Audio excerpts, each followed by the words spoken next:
धन्यवाद। मैं गत केही दिन अघिदेखि यो त्रिपक्ष वार्ता विषयमा धेरै चर्चा परिचर्चा भइरहेका थिए। हजुर। र अझ पनि भइरहेका छन्। यो त्रिपक्ष वार्ता चाहिँ एक्चुअलमा कहिले चाहिँ हुने हो? हेर्नुहोस्, वार्ता भनेपछि एउटा डायलग प्रोसेस। अहिले नै त्रिपक्ष भनेर कसैले भनेको चाहिँ भन्नु पनि हुँदैन। होम मिनिस्ट्रीको तर्फबाट चाहिँ त्रिपक्षीय नै भन्नु भएको थियो कि stakeholders, government of West Bengal, यहाँको स्टेक होल्डर र युनियन गभर्मेन्टले इनिसिएट गर्ने कुरो हो। र तपाईँलाई सबैलाई जानकारी भएको कुरो हो कि युनियन होम मिनिस्टरले हाम्रो जब उहाँसँग भेटघाट भयो त्यति बेला उहाँले सेप्टेम्बर फर्स्ट विकमा चाहिँ एउटा वार्ता हुने प्रबल सम्भावना र त्योभन्दा अगाडि हुनु त अगस्त 12 तारिक नै एउटा पत्रचार हुने कुरो थियो। तर अब 15 अगस्तको कतिवटा कुरोहरूले गर्दा र अलिक साह्रै छिटो चिठी आयो भने पनि त्यसमा एउटा अर्कै आलोचना हुने, दुश्मनी लाग्ने के छ, त्यो कारणले गर्दा टेक्निकलिटिज कतिवटा कारणले गर्दा अब अडचनहरू छ। कुन लाइनमा हुनुपर्ने, फेरि गल्ती हुनु भएन, गोर्खाल्यान्ड भनेर फेरि नाम बदलिनु भएन र एकदमै टेक्निकली सब्जेक्ट म्याटर हेरेर, किनभने डायलग भनेको एकदमै ठुलो अचिभमेन्ट हो पोलिटिक्समा। अब हुनु त यहाँनिर आन्दोलन भएको छैन र आन्दोलन नभई कुनै पनि चिज हामीले फतेह गर्छौँ, हासिल गर्छौँ, त्यति जनतामा त्यो सिग्निफिकेन्ट पनि लाग्दैन, किनभने त्यो होडदङ्गै भएको छैन। छैटौँ अनुसूचीको पनि एकदमै मुसाई नमारी कमिलाइले नचिलिकन हुँदाखेरि त्यो मान्छेमा त्यति त्यसको प्रकोप थिएन। तर जिटिएमा जब हस्ताक्षर भयो त एउटा आन्दोलन, एउटा फर्जी भए पनि एउटा आन्दोलन चलेकोले गर्दा मान्छे उत्साहित थिए, हर्ष उल्लासित थिए। हाम्रो पनि त्यही भयो योपालि। अब त्यत्रो एउटा पोलिटिकल लेभलमा होम मिनिस्टरले डायलग सुरु गर्छु भन्दाखेरि त्यत्रो उत्साह र उमङ्ग त्यो हुनुपर्ने त्यो छैन।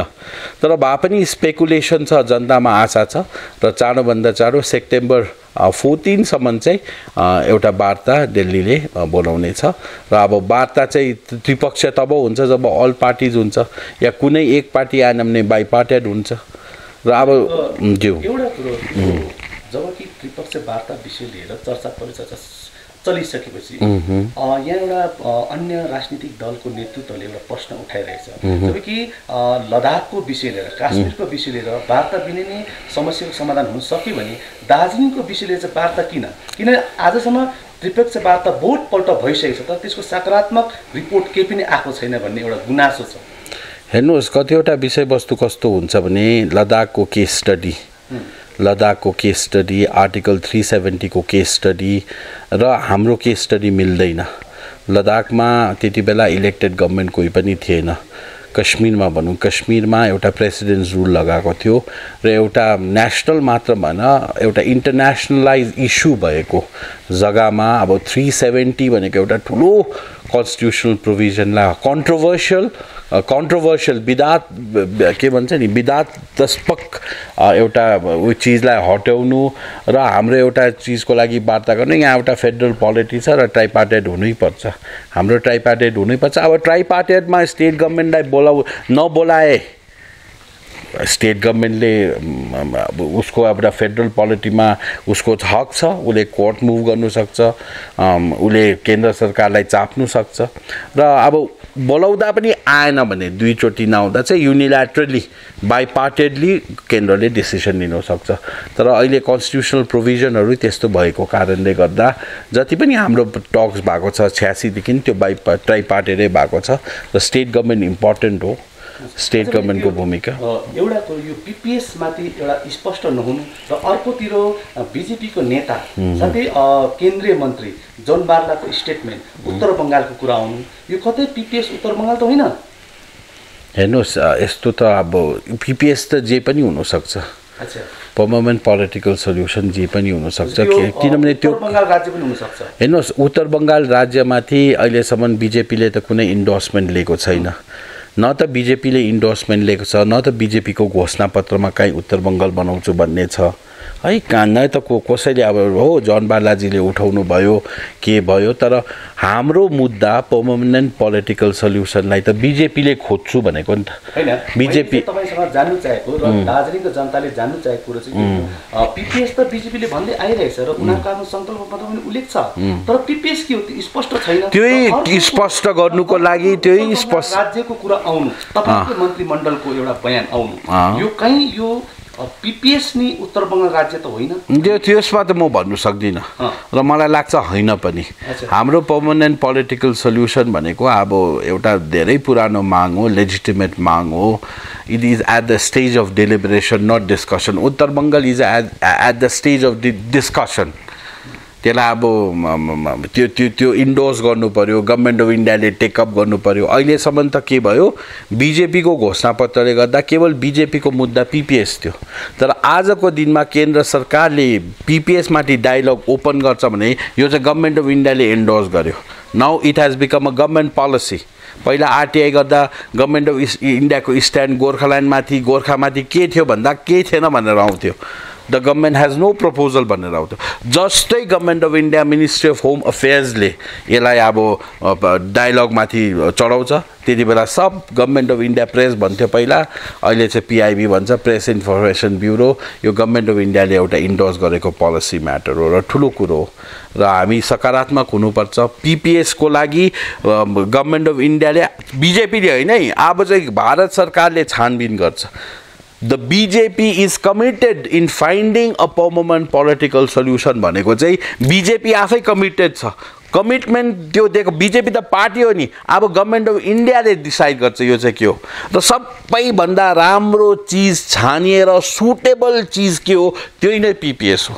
पर्मानेन्ट पोलिटिकल सल्युसन चाहिँ प्रश्न गर्ने ठाउँ प्रश्न तेर्साउने ठाउँ थुप्रो छ हैन प्रश्न तेर्साउने ठाउँ त जहिले पनि थुप्रै नै हुन्छ नि जस्तै विगतका दिनहरू पनि भारतीय जनता पार्टीले आफ्नो सङ्कल्प पत्रमा यहाँको समस्या विषयहरू उल्लेख गरेका थिए त्यति बेला क्ल्यारिटी थिएन there was no clarity पहिला इश्यूज अफ द गोर्खाज भनेको थियो गोर्खाजहरूको त धेरै इश्यूजहरू छ नि इकोनोमिक इश्यूज छ पोलिटिकल इश्यूज छ एजुकेसनल इश्यूज छ है इश्यूज तर अहिले चाहिँ क्ल्यारिटी छ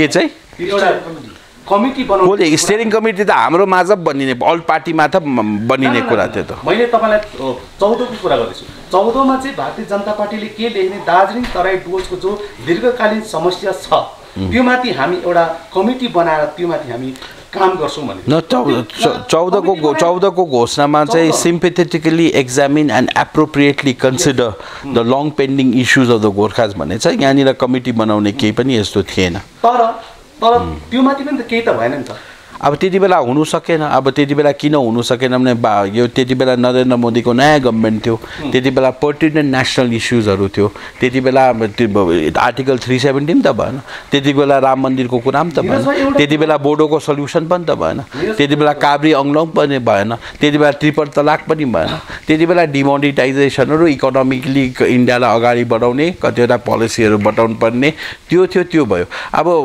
स्टेप बाई स्टेप हुँदै जान्छ निरज भाइ दार्जिलिङको जनताले तपाईलाई भोट दिएर पठाएको आजको दिनमा तपाईँ दार्जिलिङको नेतृत्व हुनुहुन्छ हजुर र तपाईको सोचमा तर तपाईको विचारमा यो पीपीएस के हुन सक्छ हैन मैले बार हेर्नुहोस् विश्वास गरेर भोट दिन्छ माया गरेर भोट दिन्छ है अन्त त्यो भोट दिएकै हो र अब विश्वास गरेर भोट दिएको क्लियर छ मैले पनि बिजेपीको ब्यानरमा किन लडे भन्दैमा बिजेपीको घोषणापत्रलाई जसरी जनताले ममा विश्वास गर्यो मैले पनि बिजेपीको एउटा घोषणापत्रमा जसमा दुईटा कुरा 11 जात गोष्ठीको मुद्दा र स्थायी राजनीतिक समाधानको कुरा उल्लेख छ र स्थायी राजनीतिक समाधान आज पनि म भन्नु चाहन्छु स्थायी राजनीतिक समाधान चाहिँ प्रत्येक गोर्खा हृदयको ढुकढुकी हाम्रो आकांक्षा हाम्रो महत्त्वाकांक्षा हाम्रो सपना गोर्खाल्यान्डै हो र हामी युनियन होम मिनिस्ट्रीको टेबलमा गोर्खाल्यान्ड नै पस्केको हुन्छौँ अब उनीहरूले दिनु के दे डायलग भनेपछि त तर्क वितर्क हुन्छ के दिनु सक्छ के दिनु सक्दैन तर हामी चाहिँ गोर्खाल्यान्डकै लागि आफ्नो तर्क अगाडि बढाउँछौँ गोर्खाल्यान्डकै प्रपोजल अगाडि बढाउँछौँ र गोर्खाल्यान्ड भन्दा सानो चिज चाहिँ हामी राख्दैनौँ त्यहाँनिर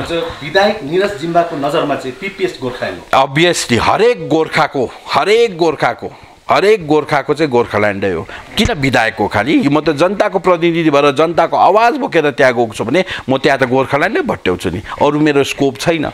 अब त्यो पछि अब चर्चा परिचर्चा हुँदै जाँदाखेरि अब को के हुनुपर्छ दलसिंह ढुङ्गा हामी गोर्खा फेल भएको चाहिँ हाम्रोमा कहिले पनि प्लान बी हुँदैन। Gorkha never has plan B. जहिले पनि राजनीतिमा चाहिँ प्लान बी बोकेको मान्छे नै सक्सेस हुन्छ। सुभाष घिसिङज्यूकोमा प्लान बी थियो, यसै कारण उहाँले गोर्खाल्यान्ड नल्याउनु सके तापनि चिनारीको लागि आइडेन्टिटीको लागि गोर्खा भन्ने शब्द संविधानमा हालेर हामीलाई एउटा चिनारी भारतमा राष्ट्रिय चिनारी दिलाउने सुभाष घिसिङ, गोर्खा र गोर्खाल्यान्ड शब्द स्थापित गर्ने सुभाष घिसिङ, संविधानमा नाम हाल्ने सुभाष घिसिङ। प्लान बी थियो र गोर्खालाई 23 अगस्त 1988 मा भारतको खाटी नागरिक भनेर एउटा क्ल्यारिफिकेसन, नागरिकता दिवस होइन 23 अगस्त, नागरिकता मान्यता दिवस हो, नागरिकता स्पष्टीकरण दिवस हो। यसै कारण जब तपाईहरुको यही बसेर मैले भनेको थिएँ दार्जिलिङ पहाडको एनआरसीले इस्कुस पनि इस्कुसलाई पनि सबैले गल्ला गरेको थिए, सबै हाँसेको थिए, बुद्धिजीवीहरूले बाई बाख्रा घोडा नाला पनि भन्नु नि, आज भयो त आसाममा यही डकुमेन्टको हिसाबमा हो र हाम्रो प्लान बी छ। तपाईहरु निर्धक्क बस्नुहोस्। भारतीय जनता पार्टीले स्थायी राष्ट्रिय संविधान बाहेक 11 जात गोष्ठीका कुराहरू गरेका थिए। 11 जात गोष्ठी के हो त्यो पनि गर्नुपर्छ, त्यो पनि पाइपलाइनमा छ।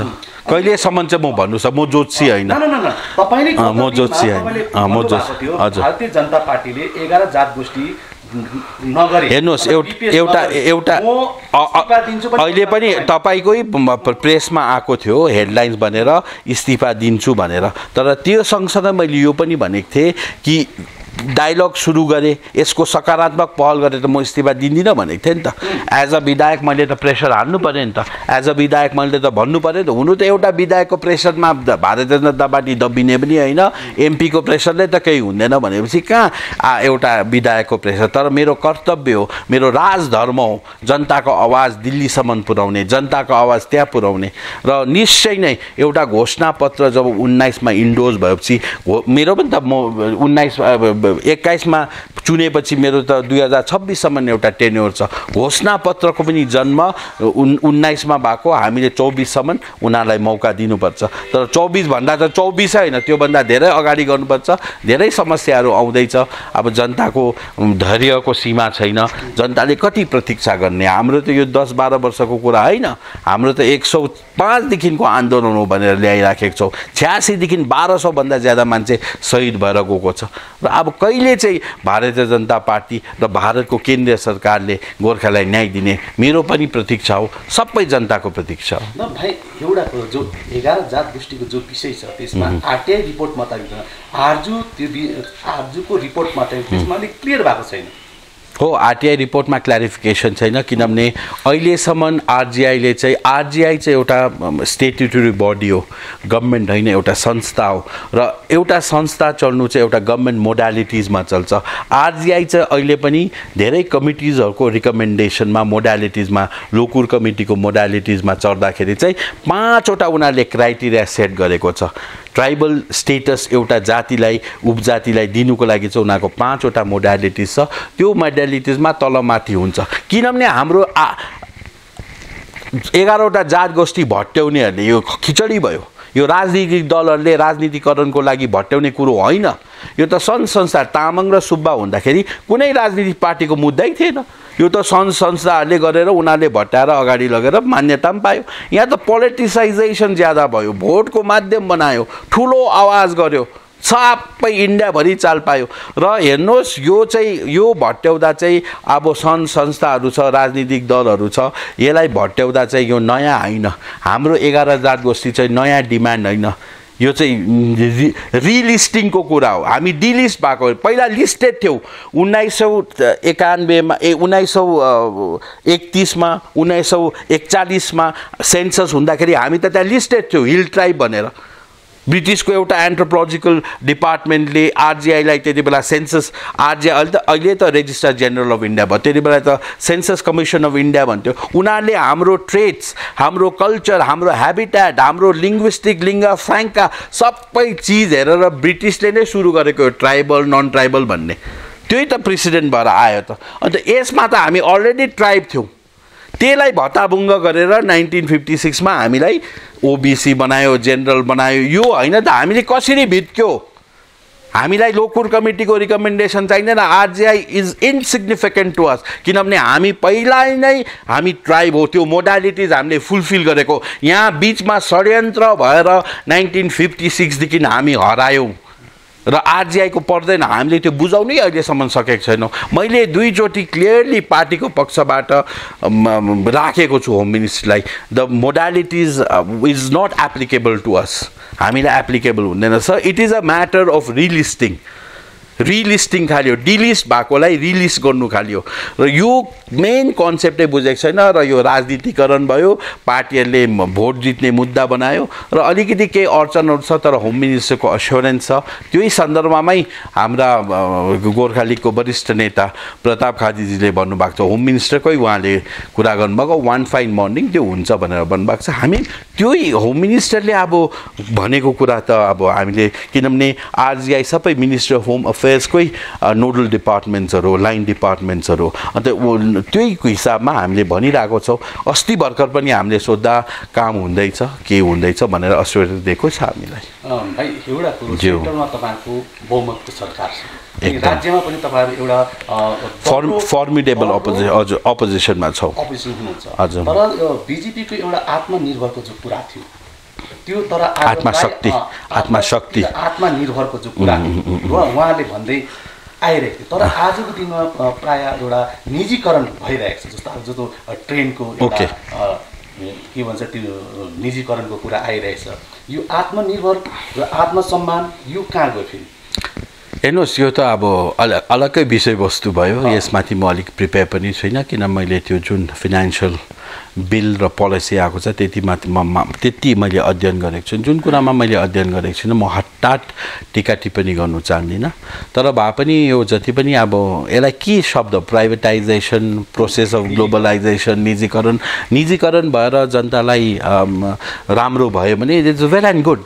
किनभने 1991 जो मनमोहन नरसिम्हा रावको इकोनोमिक पोलिसीमा अगर हामी अगाडि नबढेको भए हामी फेरि त्यो रसियन स्ट्रक्चर अफ इकोनोमीमा बढेको भए हामी यो देश कहीँ पनि पुग्दैन। जस्तो अहिले रसियै छैन, त्यो नेहरूको रसियन इकोनोमिक पोलिसिजहरू जो थियो त्यो हिन्दू रेट अफ ग्रोथ भनेर त्यो मिलेन। तर अहिले जुन प्रकारले आएको छ, अब निर्मला सीतारमण एउटा कम्पिटेन्ट फाइनेन्स मिनिस्टर हो, उनीहरूले पनि जहिले पनि केही पोलिसी लिन्छ तर राष्ट्रको हितमै लिन्छ, देशको प्रगति र उन्नतिको हिसाबमै लिन्छ।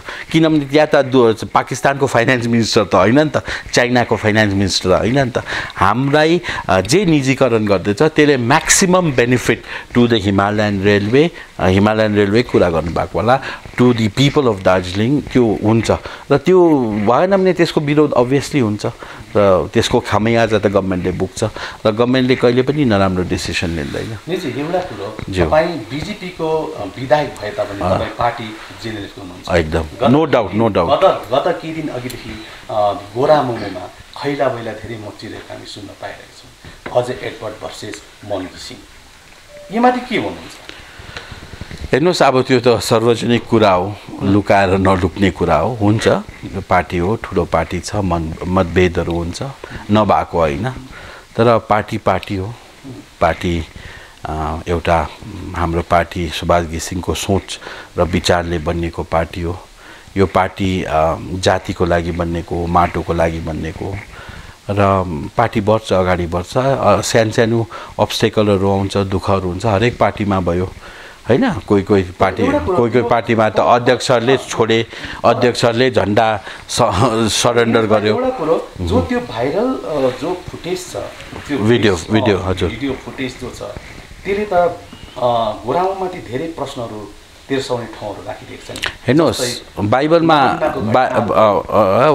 त्यस्तो त हेर्नुहोस् बाइबलमा एउटा भनाइ छ कि जब पनि एउटा व्यक्तिले आएर आफूले प्रथमचोटि कुनै कुरो राख्छ, त्यो साटनै किन नहोस्, सैतानै किन नहोस्, मान्छेले एकदमै विश्वास गर्छ सही होला, उसप्रति सहानुभूति पनि हुन्छ। जबकि एउटा अर्को व्यक्ति आएर उसको पक्ष राख्छ, त्यति बेला फेरि त्यहाँ क्वेसन मार्कहरू खडा हुन्छ। मैले तपाईँसँग जान्नु चाहेको कुरो त्यही त हो, जबकि उहाँको एउटा भिडियो भाइरल भाइरल अडियो आइसकेपछि र त्योमाथि थुप्रो प्रश्न गर्ने ठाउँ छ र त्योमाथि तपाईँहरूको पक्षबाट कुनै बयान नआउनु सन्देहजनक नि भयो नि त। अब यो सत्य त होइन भने अनि घाम हो, जुन हो, घामलाई घाम भन्नु पर्दैन, समयमा आइहाल्छ, समयले जवाब दिइहाल्छ नि, समयले जवाब दिइहाल्छ। समय एकदम बलवान छ, त्यसलाई कसैले त्यो उयो गरिरहनु पर्दैन। अब समयमा दिउँला नि, नभन्नादेखि लिएर सबै कुराहरू त्यसको समावेश गरेर केही हुन्छ। अच्छा भाइ, यो सिक्किमको जो कुरा थियो, यो सिक्किम यो विलय विषय लिएर हजुर त्यो अलिकति बताइदिनुहोस् न। होइन, सिक्किम विलय विषय लिएर त यो कुरा त उयसको हो, हाम्रा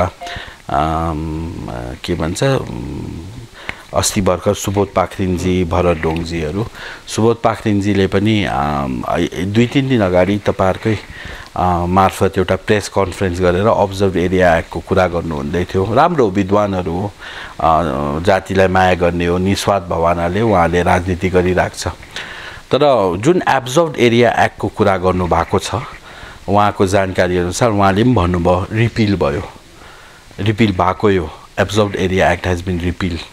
मेबी म एक्ज्याक्ट डेट म तपाईँलाई दिन्छु। अन्त उहाँलाई पनि यो दस्तावेज अलिकति राम्ररी पढिदिने। उहाँ एउटा शिक्षक हुनुहुन्छ, तर शिक्षक भएर उहाँ अधिवक्ता पनि होइन, कानुन विशेषज्ञ पनि होइन, र उहाँलाई अलिकति यसको इन्टरप्रिटेसन, व्याख्यान उहाँले इन टोटालिटी नपढेर यो माथिको खाली पढ्नु भएको रहेछ कि 8 जनवरी 2018 चाहिँ यो चाहिँ प्रेसिडेन्टले चाहिँ 5 जनवरी 2018 यसलाई अनुमोदित गरेर यसमा हस्ताक्षर गरेर यो चाहिँ 8 जनवरीमा चाहिँ यो ग्याजेट नोटिफिकेसन पब्लिस भयो र उहाँहरूको एन्टायर अहिले तर्क चाहिँ यसमाथि बेसिस छ कि यो एब्जर्भ एरिया एक्ट रिपिल भएपछि चाहिँ फेरि हाम्रो क्लेम बनिन्छ भनेर। क्लेम बन्यो, एब्जर्भ एरिया एक्ट हटिसकेपछि चाहिँ हाम्रो क्लेम बन्यो, किनभने यो भूमि फेरि स्टेटसकोमा गयो। त्यस्तो चाहिँ होइन, यसमा डरलाग्दो भुल के भयो, हामीलाई ब्लन्डर भयो। यो एब्जर्भ एरिया एक्टलाई चाहिँ अब नयाँ नाम चाहिँ के हो भने the repealing and amending second act of 2017 भन्दैछ। यसमा हो कि the enactment specified in first schedule are hereby repealed. जति पनि यो एक्टले चाहिँ धेरै इन्डियाको डोमेन भएको काम नलाग्ने कानुनहरू थुप्रै छ, लगभग 60-70 वटा कानुनहरू चाहिँ यो रिपिल गरिदियो। त्यसमा हाम्रो 1956 को एब्जर्भ 1954 को एब्जर्भ एरिया ल पनि रिपिल भयो, जुन लले चाहिँ हामी इन्डियामा बङ्गालसँग गाभिएको थियो। तर यहाँनिर के लेखेको छ भन्दैमा यो चाहिँ मैले विशेष गरी अब उहाँहरूको जानकारीको लागि, किनभने नलेज इज एभ्रिथिङ, सबैभन्दा ठुलो नलेज हो। उहाँले पनि अगर यो नजानेर भट्याउँदैछ भने कुनै जग्गामा गएर उहाँहरू अप्ठ्यारोमा पर्नु सक्छ, भड्कालोमा पर्नु सक्छ। यो चाहिँ उहाँहरूलाई पनि म जान्ने मान्छे भनेर भनेको होइन, कारण म पनि 2-3 दिन अगाडि दिल्लीमा थिएँ कतिवटा हाम्रै कानुनको कारणले गर्दा, र मैले त्यहाँ चाहिँ इन्डियाको top most constitutional expert ML लाउटीसँग यो विषयमा पनि जानकारी लिँदा उहाँको इन्टरप्रिटेसन चाहिँ के छ भने यो एक्ट चाहिँ रिपिल भयो, तर रिपिल हुँदा यसले जति पनि पहिला गरेको चिजहरू, रिपिल हुँदा भएको चिजहरू, ड्यामेज गरेको चिजहरू चाहिँ यथावत रहन्छ, त्यसले केही बिगार्दैन। यहाँ क्लियरली लेखेको छ and this act shall not affect the validity, invalidity, effect or consequence of anything already done or suffered। पहिला जे कुरा गर्यो यो एक्टले, जस्तो दार्जिलिङको भूभागलाई बङ्गालमा टसायो, त्यसले एफेक्टै गर्दैन, गरायो। अब यसको कुनै उयो रेमेडी छैन, गर्यो। अन्त यो चाहिँ अलिक लामो छ, उहाँले मैले यो जिसमा खालि भने किनभने पत्रकार सम्मेलनमा यत्रो लामो कुरा बताउनु उचित पनि। यो चाहिँ kindly observe area act online डोमेनमै छ, तपाईँको वेबसाइटमा यो एब्जर्भ एरिया एक्ट भनेर हालिसकेपछि उहाँले यो PDF फोल्डरमै पाउँछ, र यो चाहिँ अलिकति पढिदिने उहाँले बुझ्छ, त्यति अङ्ग्रेजीको उहाँहरू दक्ष मान्छेहरू हो, यो बुझ्छ, र यो बेसिस बनाएर चाहिँ फेरि सिक्किमले के भनेर उहाँहरूले त्यो एबेन्डन गरिदिन्छ, त्यो चाहिँ छ। अच्छा भाइ, यो के भन्छ, यो अस्ति तपाईँको कालिम्पोङको घटनापछि तपाईँको एउटा फुटेज भाइरल भएको थियो, त्यसमा चाहिँ दार्जिलिङ प्रेस गिल्डको पनि तपाईँले उल्लेख गरेका, मैले सबैको गरेको छु, र त्यसमा चाहिँ तपाईँको एउटा के आएको छ नि दार्जिलिङ प्रेस गिल्ड भयो कालिम्पोङ मिरिक यिनीहरूले पनि मलाई इन्डाइरेक्टली सपोर्ट नै गरेको छ भन्ने टाइपको त्यो तपाईँको छ। हेर्नुहोस् म त त्यसबाट यहाँ हेर्नु मैले किन मलाई थाहा भएको कुरा कि सपोर्ट गरेको छ मैले भनेको छु। अब म ब्याकट्र्याक गर्दिनँ। अब ब्याकट्र्याक गऱ्यो भने त्यो पत्रकारहरूले फेरि लेख्छ कि जिम्बा डरायो हो, त्यसको कन्सिक्वेन्सेस म भोग्नु रेडी छु। तर त्यति बेला मनोज बोगटी नै हो जसँग मेरो लडाइँ भयो। त्यो एउटा व्यक्तिसँग मेरो लडाइँ, पत्रकारहरूसँग छैन। मलाई आज जुन जग्गामा पुरा होइन म भन्दैछु नि त्यसको जुन जग्गामा मलाई आज म छु त्यो मिडिया हो। I am very media friendly. कुनै समय राति 12-1 बजी पनि म मिडिया एभोइड गर्दिनँ। सानो मिडिया होस् ठुलो मिडिया होस् म त्यति नै बोलेको छु। त्यति नै मलाई पनि माया गरेको छ, मलाई उयो गरेको छ। I have not avoided media. जस्तै सर्कमस्टान्सेसमा नबोल्ने सर्कमस्टान्समा म बोलेको छु। त्यति बेला मनोज बोगटीले चलायो, मलाई थाहा छ नि उसले चलायो कि उसले मिडियाको सपोर्ट, मिडिया हाउसेसहरूको सपोर्ट, दार्जिलिङ प्रेस गिल्डको, मिरिक प्रेस क्लबको, कसङमा जे छ संस्थाहरूको उनीहरू लाएर यो निरज जिम्बालाई चाहिँ कन्डेम गर्नुपर्छ किनभने मिडियामाथि यसले बदतमिजी गर्यो, मिडियालाई उयो गाली गर्यो भनेर उसले एउटा स्क्यान्डल चलायो। तर त्यति बेला कुनै मिडिया हाउसले मलाई कन्डेमनेसन गरेन। जस्तो जुन त्यति बेला एउटा गोर्खा जनमुक्ति मोर्चाको एउटा सिनियर लिडरले खुलेआम भन्दाखेरि त्यो कन्डेमनेसनमा त्यो मैले पाइनँ। त्यसको लागि मैले धन्यवाद खालि भनेको थिएँ। नाम त लिनै पर्यो नि, प्रेस क्लब अफ दार्जिलिङ भन्नु पर्यो, प्रेस गिल्ड अफ दार्जिलिङ भन्नै पर्यो। र त्यो हुँदाखेरि त्यस्तो मेरोबाट आएको थियो। र त्यो in case of sleep of tongue yeah in case त्यो सन्दर्भिक नभएर मैले कहीँ नजानेर केही मुछी पठाएँ भने म आज तपाईँहरूको अगाडि सबै यहाँ मिडिया म क्षमा प्राप्ति छु। त्यसको लागि आइ एम भेरी सरी। त्यो चाहिँ मैले त्यो सन्दर्भमा त्यो गर्नु खोजेको होइन।